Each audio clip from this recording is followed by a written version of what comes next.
Good morning friends. I am Jayant Bihari, the founder of ignited youth. आप सभी का स्वागत करता हूं आज की इस वेबिनार पर, आज की इस प्रेजेंटेशन पर, जिसका टॉपिक है the invisible enemy within us. चलिए दोस्तों शुरू करते हैं आज का वेबिनार, जिसका नाम है the invisible enemy within us. चलो जानते हैं कौन है हमारा invisible enemy.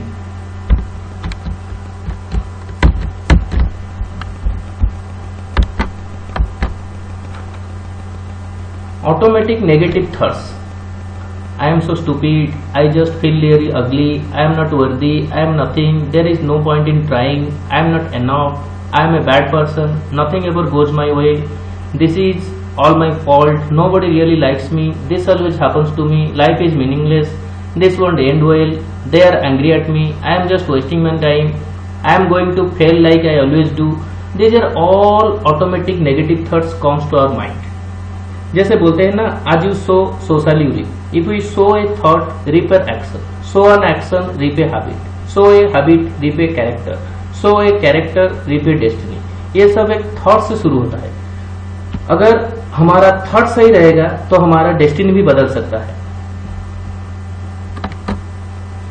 Next, we all have two lives, the life we live and the unlived life within us. हमें कौन रोकता है अनलाइव्ड लाइफ जीने के लिए? हमारा वो इनविजिबल एनिमी, जो हमारा ये दो लाइफ के बीच में हमेशा आ जाता है। तो वो कौन है? नेक्स्ट साइड में जाते हैं, वो है रेजिस्टेंस।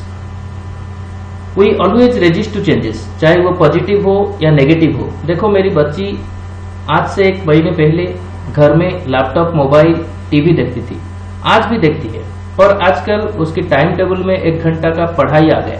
पहले 2-3 दिन वो मोटिवेटेड थी, इसीलिए एंजॉय कर रही थी, क्योंकि नया बैग, नया पेंसिल बॉक्स, नया वाटर बॉटल, नया बुक्स को देखकर मोटिवेटेड थी।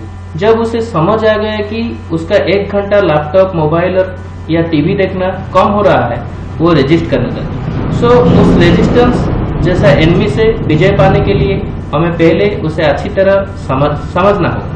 इसीलिए मैं लिखा है कि डिफाइनिंग द एनिमी। आजकल कोविड है हमारा सबसे बड़ा एनिमी। उसे विजय पाने के लिए हमें कोविड को पहले समझना होगा। अगर हमें प्रॉपर नॉलेज नहीं होगा तो हम उस पर विजय कैसे पाएंगे?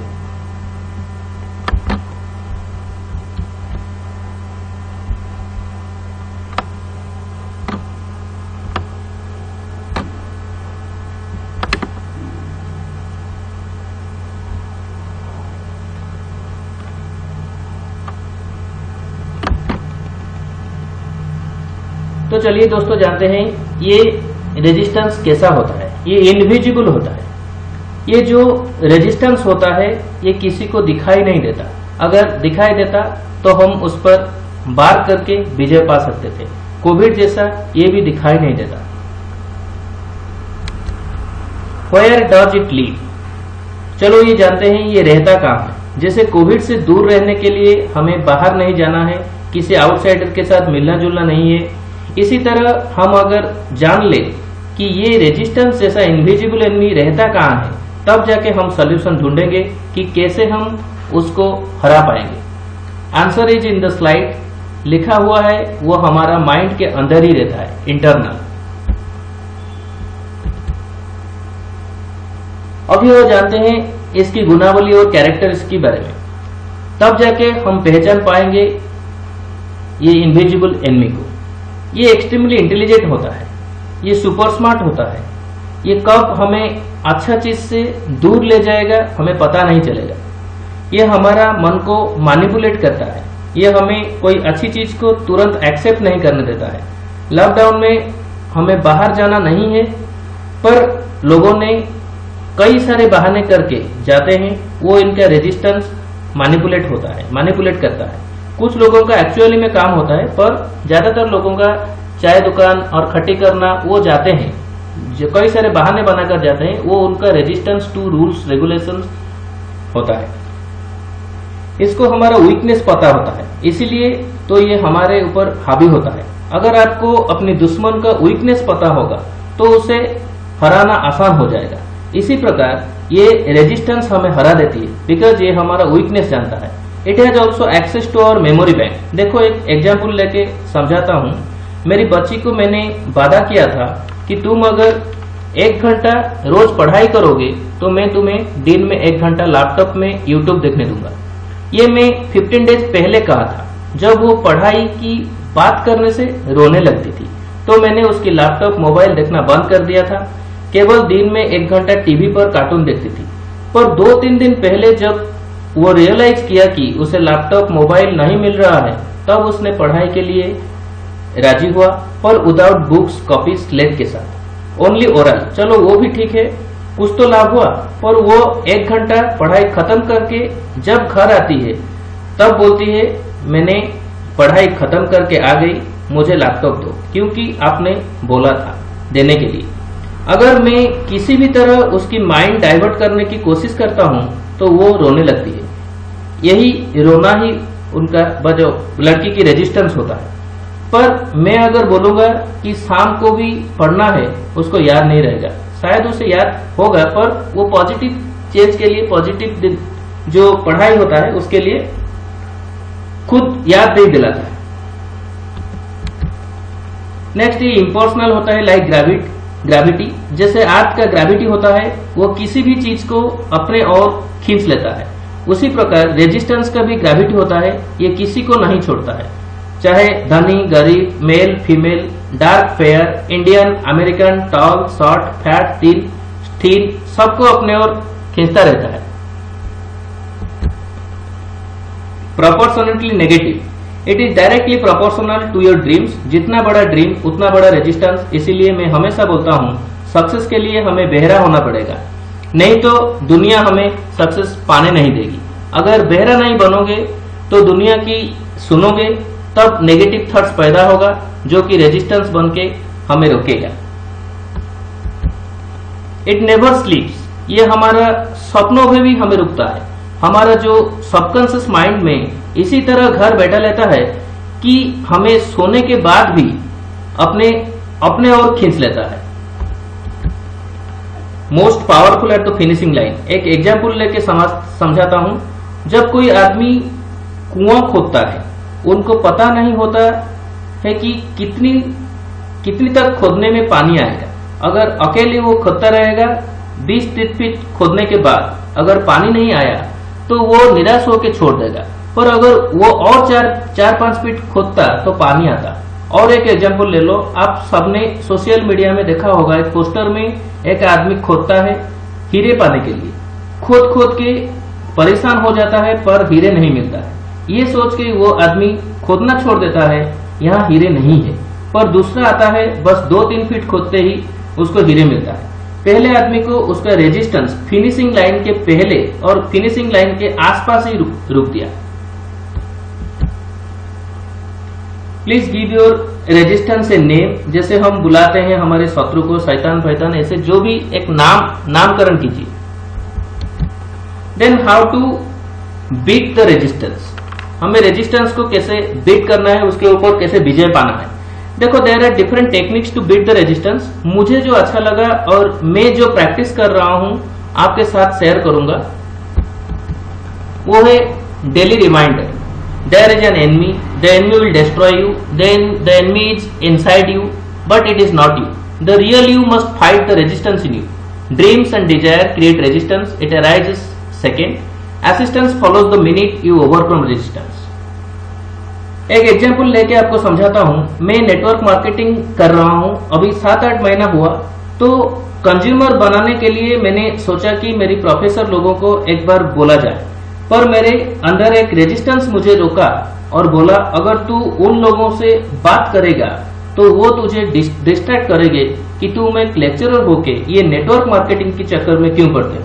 पर एक बार मैंने अपने अंदर करेज डेवलप किया, मेरे प्रोफेसर लोगों से बात किया, व्हाट्सएप में कंज्यूमर बनाने को कहा मेरी प्रोडक्ट्स का और कंपनी की प्रोडक्ट्स का। तो मैंने पूरा कंपनी डिटेल भी उनके साथ शेयर किया। तो एक प्रोफेसर ने मैसेज पढ़ते ही तुरंत रिप्लाई दिए कि मैं कंज्यूमर बनूंगा। देखो, हुआ ना proof, assistance follows the minute you overcome resistance. मेरे लाइफ में हुआ है तो आप सबकी लाइफ में भी होगा। आप एक बार मेंटल ब्लॉकेज हटा के देखिए, क्या कहेंगे लोग दुनिया का सबसे बड़ा रोग, ये माइंड से हटा दीजिए, तब जाके सक्सेस मिलेगा। ये मैंने ये जो सक्सेस, ये जो रेजिस्टेंस को हटाने के लिए ये मुझे सबसे अच्छा लगा, सेरेनिटी प्रेयर। रेनहोल्ड नेबर ने लिखा है, God grant me the serenity to accept the things I cannot change, the courage to change the things I can, and the wisdom to know the difference. इसमें 3 चीज है। पहला, accepting the things you cannot change. दूसरा, planning to change the things that you can. तीसरा, the wisdom to know the difference. तो आइए जानते हैं accepting the things you cannot change के बारे में। एक एग्जाम्पल लेके समझाता हूं। अगर आपको रात में नींद नहीं आती, कुछ चीज आपको परेशान करती है, तब आप अपने आप को एक सवाल पूछना कि can I do anything to change either the livelihood of this happening or outcome of it if it happens, means क्या मैं जो होनी है उसे रोक सकता हूं, या फिर होने से जो परिणाम आएगा क्या मैं उसे बदल सकता हूं? If the answer is genuinely no, then put it to one side as something may happen or not, but over which there is no point in worrying. Then find something else to occupy your mind. Keep yourself busy in other work. For an example, मैं अगर सोचूंगा कि मैं हर मंगलवार को AIIMS जा रहा हूं, अगर मुझे कोरोना हो जाएगा तो क्या मैं सो पाऊंगा? क्योंकि रोज न्यूज आता है, कोई ना कोई मेरे जान पहचान में गुजर जा रहा है। इसीलिए मैं अपने आप को दूसरे चीज में बिजी रखता हूं। आजकल न्यूज़पेपर पढ़ना, टीवी में न्यूज देखना छोड़ दिया हूं। फिर भी सोशल मीडिया के थ्रू मुझे खबर मिल जाती है। मैं उस वक्त थोड़ा दुख प्रकाश करता हूं, पर उसके बाद नॉर्मल होने के लिए खुद को कई सारे प्रोडक्टिव चीज में बिजी रखता हूं, जैसे यूट्यूब वीडियो बनाना, उसके लिए क्रिएटिव डिजाइन करना, सोशल मीडिया के लिए पोस्टर बनाना, पीपीटी बनाना, टॉपिक सिलेक्ट करना, टॉपिक के लिए रिसर्च करना, पढ़ना, ये सारे चीज मैं करता रहता हूं क्योंकि मैं नेगेटिव थॉट्स को अवॉइड करता हूं। दूसरा आता है planning to change the things that you can. Instead of worrying about the potential change, ask yourself 2 questions. पहला, क्या मैं कुछ ऐसा कर सकता हूं जिससे जो होने वाला है उसका परिणाम कम हो? दूसरा, क्या मैं परिणाम को मेरे फेवर में कन्वर्ट कर सकता हूं? एक एग्जाम्पल लेते हैं। आप एक कंपनी में जॉब कर रहे हैं, अचानक आपको पता चला कि वो कुछ दिन के अंदर टेकन ओवर हो जाएगा, यानी कि कोई और मालिक उसे खरीद लेगा, and you worried that you might lose the job. Solution पे आते हैं। क्या वरीड होके आप कंपनी को टेकन ओवर से रोक सकते हैं? अगर आप सीईओ होते तो ये शायद हो पाता। Now it is out of your hands, so stop worrying about it. दूसरा, क्या परिणाम को आपकी फेवर में ले सकते हैं? Yes, brush up your CV, get in touch with A recruitment agency specialising in your type of work, and look for another job. ये करने से आपका कॉन्फिडेंस बढ़ेगा, क्योंकि अगर आपको एक जॉब ऑफर मिल जाएगा तो आपकी एग्जिस्टिंग कंपनी में आपका वैल्यू बढ़ जाएगा। आप दूसरा option like to start your own business और take some time off work to travel, यह आपको पॉजिटिव बना देगा। नाउ न्यू एम्प्लॉयर के साथ काम करने के लिए आपके अंदर कॉन्फिडेंस पैदा करेगा। अभी लास्ट में आते हैं, the wisdom to know the difference. जो लोग जानते हैं कि वो चेंज को चेंज नहीं कर सकते, they are very quick to decide to do what they cannot change and put it to one side. They are also effective in taking the necessary steps towards change and taking control of those elements that they can change. Finally, accept your decision and move on. Do not constantly worry about what if, अगर ये हो जाएगा वो हो जाएगा, that will undermine your good work. So once you have made your final decision about what you can and cannot change and what you are going to do about it, stick to it. That's all. Thank you all for patient hearing, and मैं आप सबको corona के लिए precaution लेने को कहूंगा, और precaution लेते रहिए, सेफ रहिए, घर रहिए, स्वस्थ रहिए, मस्त रहिए। तब तक बाय बाय। मैं और ढेर सारे इंटरेस्टिंग टॉपिक को लेके आपके सामने हाजिर होऊंगा। तब तक बाय बाय।